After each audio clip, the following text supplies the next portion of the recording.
There are many important factors when it comes to credit. To help you understand the 4 C's of credit, NHSIE is here to provide some useful information and examples.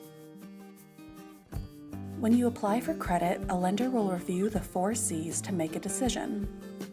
The first C in this process stands for capacity.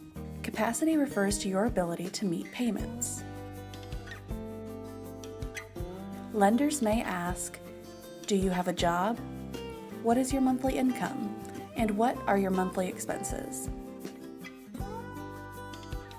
The bank will then calculate a debt-to-income ratio. This ratio compares the amount you owe and your other monthly expenses with your monthly income. The second C stands for capital. Capital refers to the value of your assets and net worth. Your net worth is the value of all your assets compared against the amount of debt you have. Lenders may ask, how much money do you have in your checking and savings accounts? And do you have investments or other assets? The third C stands for character. Character refers to how you have paid your bills or debts in the past. Banks use credit reports to obtain character information. If you have never had a credit account, it may be difficult to get approved for a loan. The fourth C stands for collateral.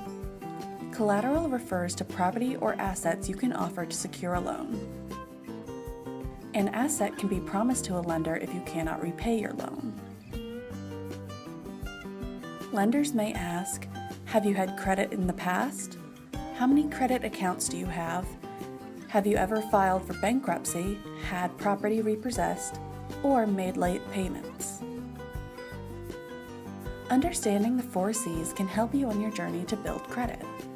For additional information, visit nhsie.org.